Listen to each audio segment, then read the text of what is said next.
Nay, mahal dito. Hi ma'am! Welcome to Starbucks! Can I get your order? Isang kape nga? Anong size po? Yung pinakamalaki. Ah, you mean 20 ma'am? Basta yung malaki. 20! 20 ka ng 20! Wala ka pa sa 20 mo! Basta yung malaki!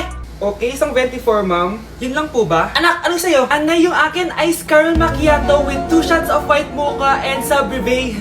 Tubig na lang daw yun sa kanya. Baka gusto nyo mag-add ng tinapay ma'am. Syempre mag-a-add ako. Ano ba to?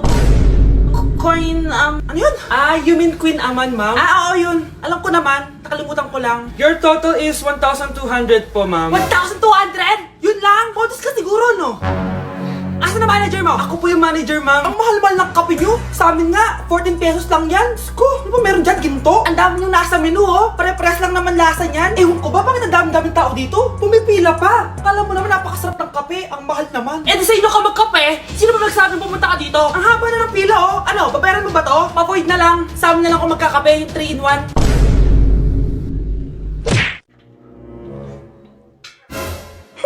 At umuwi ka pang bata ka, ah. Anong oras na, oh? Di ba sabi kasi bawal gabihan, ha? Parang wala nag-aalala sa'yo, ah. Nay, ginabi ako kasi. Gumawa kasi kami na research. Research mo mukha mo. Naglaro lang kayo ng mga klase mo, di ba? Halika dito. Ano, Nay, magsisinungaling ka ba, ha? Ulitin ko ba yan, ha?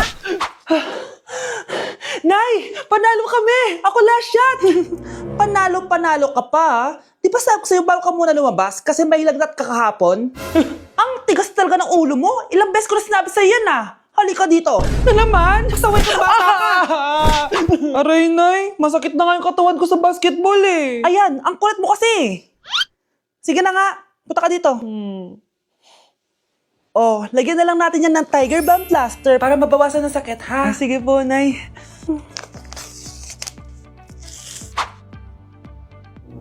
Aray! Nay, dahan-dahan naman. O ano, masakit? Ulitin mo pa, para mas masakit pa. Anak, gising na! Hala, iniluluto ko. Ay, Diyos ko. Anak, kumain ka na dito. Nakakamiss si ate, no, Nay. Dati, kasama lang natin siya kumakain dito. Miss ko na din ate mo, anak. Wait lang, tawagan ko. Hi, Nay. Hello, anak. Kamusta ka na dyan sa Manila? Eto, Nay. Malapit na akong gumraduate. Sa wakas naman, anak. Kapag nag-graduate ka, makakauwi ka na dito sa probinsya. Nay, may sasabihin pala ako sa'yo. Hello, anak. Nay, Hello, anak. Nay, choppy ka, Nay. Ang bagal naman ng internet ni nanay. Ay, hi, anak. Eto, nagpakabit na ako nung sinasabi mong Bida Fiber. Naging okay na internet namin. Hay naku, Nay. Buti naman nag-switch ka na sa Bida Fiber Internet. Para naman hindi pa putol-putol yung usap natin. Kasi Nay, for only 888 pesos a month, makakakonect ng 8 gadgets and up to 75 Mbps ang speeds. Setup fees applies pero affordable pa rin. Ang sulit pala niyan, anak. Makakanood ako ng madaming K-drama neto.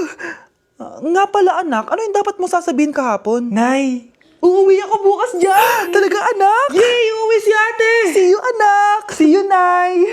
O anak, babayaran ko na tuition mo, ha? Ano yun, anak? Nagmumukbang ka? Hindi. Coping mechanism ko to para hindi ko muna siya maisip.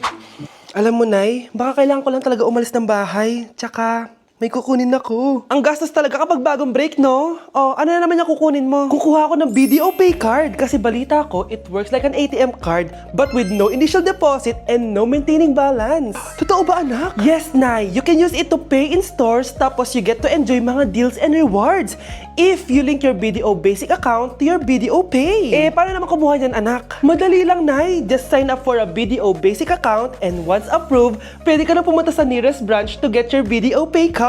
And if meron ka namang existing BDO Cash card, you can swap it to BDO Pay card for free. Sige, anak! Uy, may tao ata! Scarlett, hindi ko pala kayang mawala ka sa buhay ko. Sorry na. Sige na nga.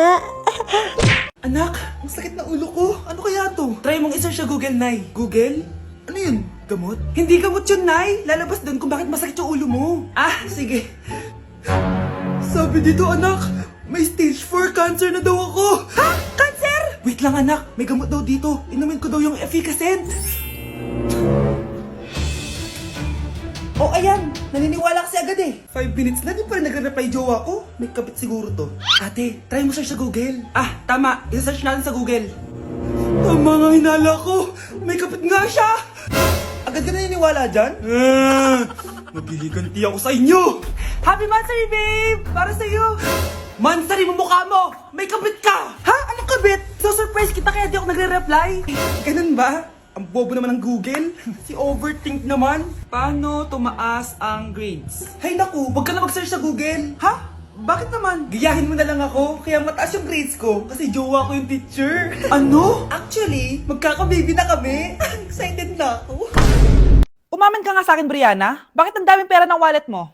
Hindi ko po alam, Your Honor. Nangupit ka sa akin, no? Your Honor, i-double check ko lang kung totoo yung sinasabi niyo. Anong Your Honor? Nanay mo ko. Nagsasabi na ito. Anay, alis lang ako. At saan ka na naman pupuntang babae ka? Sa boyfriend ko po, Your Honor. Your Honor, saka din eh. Bawal na umalis, gabi na. Gusto ko siya makita. Gusto ko makita sa mata niya na nasabihin niya sa akin, mahal niya ako. Gusto mo ito makita mo? Joke lang, Your Honor. Anak, nakausap ko yung teacher mo kanina at sabi niya, hindi ka daw pumasok ng school? Di po totoo, Your Honor. Your Honor. Pati ikaw? Nag-aral. Ako kanina, baka di niya lang ako nakita kasi nasa farm ako. Ha? Anong farm pinagsasabi mo? Anak, ba't dila ka ng dila? Butiki ka ba? Nay, sorry. Uso kasi to, Nay. Ayun na naman tayo sa mga uso-uso. Hindi kayo napapagod, no? Tigilan nyo yan. Mga anak, kain na tayo. Yes, Your Honor. Nandito na kami, Your Honor. Tama na Your Honor nyo. Your Honor, kain na tayo. Tama na! Tumigil na kayo! Your Honor. Nay, namumulang mata ko. Ayan, kaka-cellphone mo yan eh. Nay, 4 over 50 lang ako sa quiz namin kanina. Naku, kaka-cellphone mo kasi yan anak eh. Nay, parang umi-effect na skincare mo. Ang fresh mo na. I know, right? Hindi kasi ako gaya mo na puro cellphone. Nay, ubos na pabango ko. Oh, puro ka kasi cellphone. Nay, ninakawan daw yung kapitbahay natin. Grabe nakakatakot. Oh, ayan, cellphone pa more. Nay, sobrang sakit ng ulo ko. Tapos, inuubo pa ako. Ayan! Oh, alam ko na sasabihin mo. Oo na, kaka-cellphone ko na to. Ay, hindi. Iba na yan. Kapag may 2 symptoms ka, gaya ng headache at ubo, pwedeng flu na 2. Oh, eto anak, uminom ka na itong BioFlu. Ay, wow. Hindi sinisi ang cellphone na. 15 minutes later. Nay, bumubuti na pakiramdam ko. O, diba? Mom knows best talaga. Nay, nawawala yung pera ko sa bulsa. Nakita mo ba? Hindi mo kasi iniingatan yung 500 pesos mo eh. At higit sa lahat, kaka-cellphone mo yan. Ha? Wait, paano niya nalaman na 500 yung nawawalang pera? Nay, alis lang ako sige anak.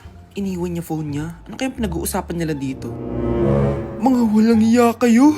Humanda kayo sa akin. A few moments later. Bakit niyo po kami pinatawag, Nay? Kung hindi ko makikita yung phone ni Kyle, hindi ko malalaman yung pinagsasabi niya sa akin. Lagot tayo, ate. Kung san-san mo kasi nilalagay phone mo, Kyle. Nakalimutan ko eh. Mag-umpisa tayo sa'yo, Kyle. Anay, puro na lang itlog at hotdog niluluto ni nanay. Mas masarap pa magluto yung kapitbahay natin. Sige, next time, ipagluluto kita ng sinigang na hotdog. O ikaw, Brianna. Alam niyo bang nagalit sa akin si nanay kasi dati with high honors ako, di ba? Tapos ngayon with honors na lang. Siya nga bagsak nung high school eh. Oo, bagsak ako. Pero top 1 ako ng kinder. Kevin? Wala akong sinasabi ha. Grabe talaga si nanay. Umaga pa lang galit na siya. Tapos utos pa siya ng utos. Bawal ba magpahinga sa bahay na to? Grabe. Wow, wala ka palang sinasabi ah. At ikaw, Scarlett? Yes, Nay. Mga be, alam niyo bang galit na galit sa akin si nanay dahil daw nag-boyfriend ako na maaga? Siya nga maaga nabuntis eh. Di naman ako nagalit sa kanya. May problema ka ba sa maagang nabuntis? Wala akong problema, Nay. Idol nga kita eh. Ha? Anong idol? Buntis din ako. Hindi na kailangan magsuot ng face mask. Hindi na kailangan magsuot ng mask. Talaga, Nay? Hay, salamat wala lang man. Ibalik mo yan. Ang baho ng hininga mo. Grabe naman kayo, Nay. Grabe, kailan pa yung last toothbrush mo? Last toothbrush? Bago pa mag-pandemic. Bago mag-pandemic? Nakikita mo to? Libre lang gumamit dito. Toothbrush din, be. A few moments later. Oh, saan ka pupunta? Anay, makikipag-date lang ako sa jowa ko. Makikipag-date? Hindi na kailangan ng mask, tanggalin mo na yan. Pwede nang tanggalin yung face mask? Kasarap sa feeling. May sakit ka ba, anak? Baka ma-turn off sa'yo yung kadate mo. Hi, babe. Excited na ako kasi first time natin mag-date. Excited na rin ako, babe. Pero tanggalin mo na yung mask mo. Hi, babe. Uwi na ako. Biglang sumakit yung tiyan ko. Oh, nandito pala yung anak mong pangit kapag tinanggal ang mask. Anong sabi mo? Anak, asin mo yung mask mo? Yo no soy un niño, soy tu bizcochito, pero tengo todo lo que tiene delito. Que me pongan en... Ikaw nga, alisin mo yung mask mo. Tang inang mukha yan. Malis ka na nga dito. Makapanglaat, kala mo ang ganda eh, no?